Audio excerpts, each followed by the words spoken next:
Nabuksan na namin sa e-portal ng FDA yung status. At yun na nga mga katribo, bagong araw at bagong kaalaman na naman tayo ngayon. Bago ang lahat, update muna tayo sa statistics cases ng COVID-19.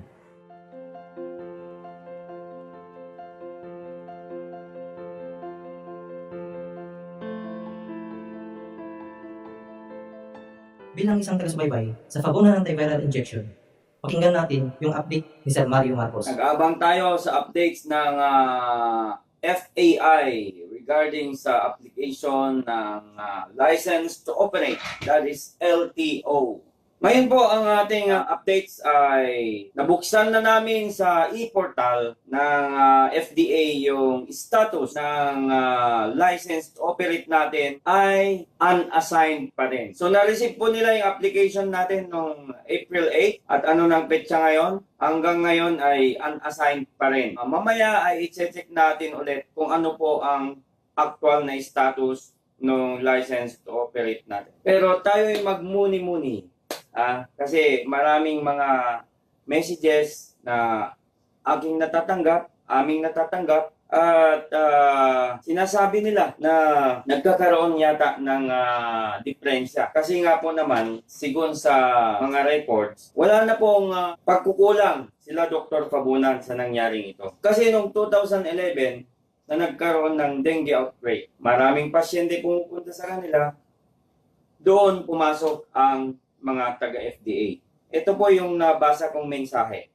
At nagkaroon ng validation at sinabi nila, i-forward nila sa central office ang kanilang report. Doon po nag-rely ang mga doktor natin, sila Dr. Fabunan. At expected nila ay magkakaroon ng response o talagang bibigyan ng attention ng FDA ang kanilang Fabunan antiviral injection o antidote. Hanggang sa dumating po ng 2014, nagkaroon sila ng meeting sa central office mismo. At ito nga po yung mga patungkol sa Fabunan antiviral injection. So natanong din nila kung anong dapat gawin. Ang nasabi po nga nila na nakanote doon na walang jurisdiction ang FDA na patigilin ang Fabunan sa kanilang paggagamot at paggamit ng gamot na yan. Kasi yun po ang ginagamit nilang gamot ever since. So marami na po silang ginamot, maraming nagpagamot, iba't ibang klase ng sakit at lalong-lalo na yung dengue, napakarami po ng kanilang mga nagamot.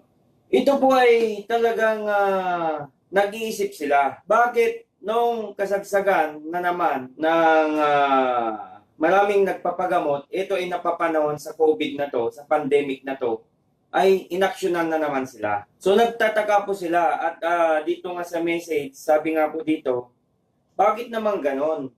Kung kailangan ngayon na kailangan ay nandiyan dyan ang FDA na parang nanggigipit. So hindi po natin masagot yan at kayo na po ang humusga. Bakit nga ba nagkaganon? Alam niyo po, willing ang mga doktor natin na tumulong sa panahon ngayon at ang dami pong nangangailangan, ang daming humihingi ng tulong. May mga nagme-message dito, yung isang doktor na nag-confine sa UST, namatay na nga yata. Nag-text din yon na humihingi ng tulong. Yung kaibigan niya at pamilya niya. Ganon din, yung mga iba pang mga doktor ngayon na naka-self-quarantine, ang kanilang mga mahal sa buhay, humihingi po ng tulong. Ikumpara natin sa ibang bansa ang mga nangyayari. Kagaya ng Thailand, may nadiscover silang gamot. Tinetest nila kaagad. Ang government nagbibigay kaagad ng action. Kaya ang sabi dito, bakit ganito ang FDA natin? Na kung saan nandito na yung talagang posible na makatulong, hindi binibigyan ng prioridad at atensyon. Ayan po ang mga tanong nila. Bakit na kung kailan na nagigipit at may pangangailangan ang mga kababayan natin ay hindi naman po nabibigyan ng atensyon at talagang dyan pa sila gumagawa ng paraan para maipit. Ang sabi nga po dito ng mga comments ng mga nagpagamot na doon, subok na namin yan, ang dami nang natulungan yan, ang dami nang gumaling dyan at sa tingin namin wala nang pagkukulang sila Dr. Pabunan. 2011, nagkaroon na ng communication sa FDA, hindi sila pinansin. Hihintayin pa ba natin na kunin ng mga taga-ibang bansa at patunayan ang lab test niyan sa ibang bansa, magiging sampal sa gobyerno natin yan pag nangyari. Ito po yung mga comments dito.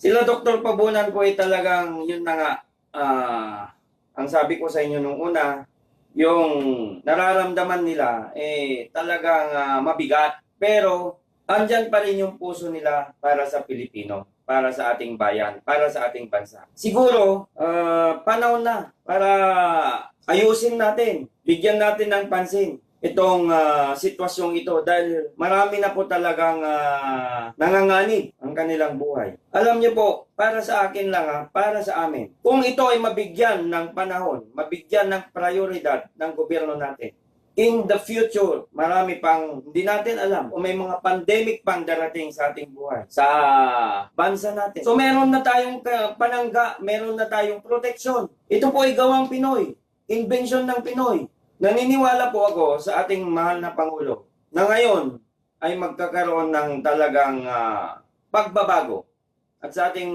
mahal na Senador Bongo para sa pagbabago na ito ay mabibigyan ng priority dahil nakatutok at nakaantabay naman po sila at sinabi sa ng kanyang opisina na tutulong sila sa pagpaluak. Kaya naniniwala ako at naniniwala kami na mabigyan ng panahon ito ng FDA natin. Sa panahon ito kasi talagang kailangan ng pagkakaisa. Bigyan natin ng prioridad ang buhay ng mga kababayan natin, lalong-lalo na ang mga frontliners natin. Batang-bata po yung doktor ng UST na talagang nagmamakaawa din yung kanyang mga kaibigan na nag-message. At meron pang mga naka-incubate na ibang mga kwan natin dyan, frontliners natin dyan, na namimiligro ang kanilang buhay. So sana kung magaya sa ibang bansa ang sistema natin na immediately binibigyan ng attention pag may nakita silang potential na gamot na gawa sa kanila ay talagang tinatangkilik nila ito. Binibigyan ng prioridad. Sabi nga ng isa dito, FAI, Pabunan Antiviral Injection. FAI is the treatment for viral diseases like dengue and influenza. It was granted by USA patent. O, nandun na tayo. January 9, 2001. Okay? Ang comment po niya dito, Avigan, as China claimed and approved by Japan as the medicine for COVID-19, is a treatment for influenza too. Just so, in filing patent in FDA, it won't take long. Look at the Avigan. It won't take long. March 18, China told the media that Avigan is the solution to the pandemic and immediately granted the patent after a week by Japanese government. As we need to have an immediate solution of this pandemic, time is gold. If we need to test and study further and wait the procedure, it will take long. Japan only granted the patent mostly based on other countries' opinion on Avigan. China, Thailand, Italy, and other who already tried it.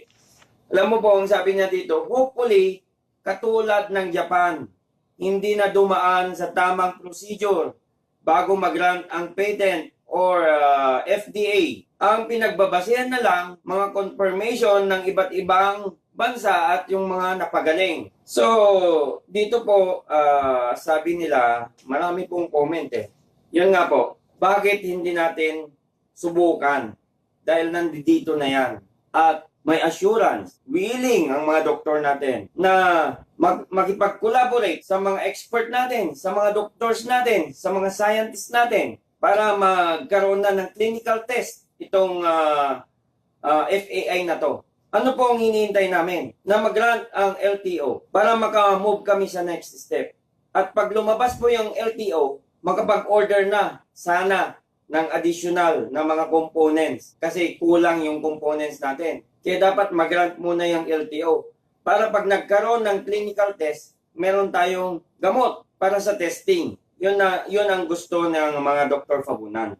Yun ang gusto namin mangyari. Pero since April 8, wala pa po. Unassigned pa. Nandito po sa e-portal ng FDA. Wala pang sigon sa nag-aayos na hire na consultancy firm. Ang sabi po niya, pag ganyan po, ay wala pang naka-assign na evaluator. Pero may nakasabayan na in-apply namin, lumabas na po yung LTO. So nagtataka kami bakit hindi pa lumabas yung LTO. Naibigay naman po lahat ng kanilang kailangan.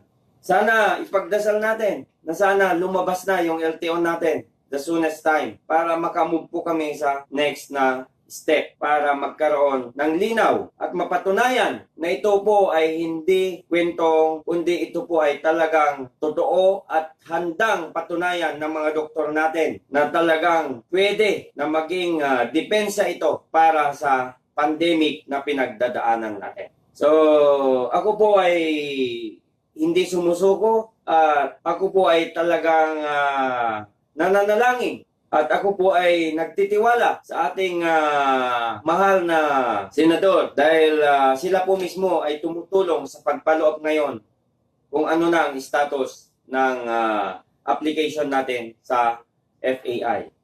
At nagtitiwala din ako sa ating mahal na Pangulong Rodrigo Duterte na ito ay kanyang bigyan ng prioridad dahil ito po ay talagang garantisado na marami nang gumaling, may napagaling na at wala pong masamang epekto sa mga gumamit nito, kundi puro good po ang side effect nito sa tao.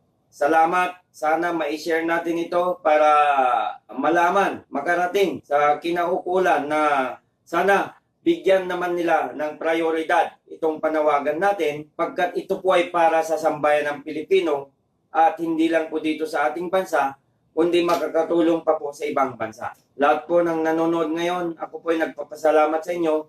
Huwag kayong manawa na manood, mag-update at mag-share ng aming mga panawagan. Kami, ang grupo namin na tumutulong sa Dr. Fabunan ay talagang yung effort namin triple time. Hindi lang double time, triple time para maaksyonan itong mga panawagan namin. Alam natin na marami nang nakaalam nito. Nakarating na sa iba't ibang lugar, sa iba't ibang bansa. Kahapon nga lang sa Davao, may nag-interview sa Davao kila Dr. Fabunan. Ang Davao Group ay talagang nakantabay din sa ating ginagawa. So sana magkaroon na po ng mabilis na approval ng LTO natin. Upang sa ganun, kung talagang ito ay schedule na para sa clinical trial, clinical test, o kung ano pa man, nakahanda na ang mga materyales natin. Dahil sigon kay Dr. Fabunan, kulang itong mga components natin dito, Mr. Marcos, kung ito ay talagang mapahintulutan para sa pagtetest natin. So, salamat sa inyong pakikinig, mga kaibigan natin, mga vloggers na patuloy na nag-update at tinatangkilik ang ating panawagan. Mabuhay kayo! Si Idol Mr. Rio, pa-shop naman dyan. At ang ating kaibigan, si Dante Maravillas ng Busay. Mabuhay kayo! At ang ating Idol Rapi Tulfo, salamat sa iyong pag-interview sa ating kaibigan at binibigyan ng talagang linaw kung ano ang nangyayari at kung ano ang FAI. Maraming salamat, mabuhay kayo. At ako po ay talagang overwhelming. Marami pong nagme-message at sinasabi ko at inuulit ko, hindi kami titigil hanggat hindi namin nakamit ang gusto namin para naman mapatunayan ang aming mga pinaglalaban ay hindi kwentong barbero lang. Maraming salamat at God bless everyone.